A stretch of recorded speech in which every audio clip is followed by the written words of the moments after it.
Welcome to our channel. Today we how to activate Skillshare membership, detailed guide step by step clearly. To activate your Skillshare membership, start by visiting the Skillshare website.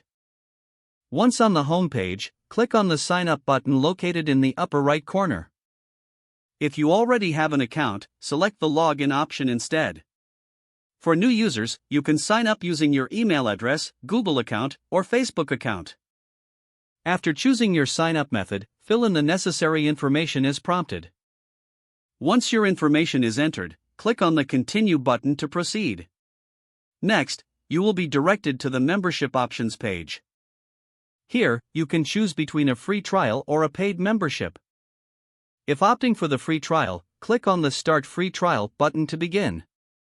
You will be asked to enter your payment details, even for the free trial.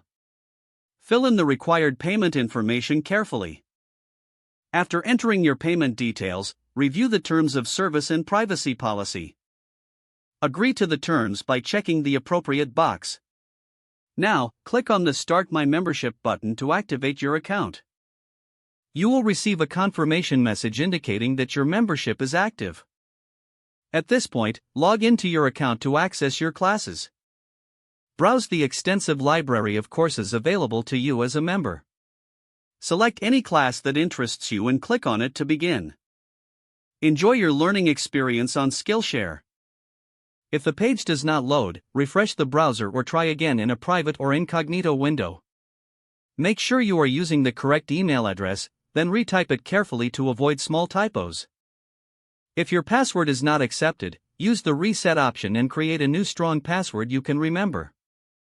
Check your spam folder for verification or security emails, then complete any requested confirmation steps. Enable two-factor authentication if available to improve account security and reduce unauthorized access risk. After signing in, review your profile details so your contact information and settings are accurate and current. If you see an error message, note it down and try again after restarting your device and internet connection. Log out when you finish, especially on shared devices, to keep your account and payment information secure. If the page does not load, refresh the browser or try again in a private or incognito window. Don't forget to like this video and subscribe to our channel for more step-by-step tech guides.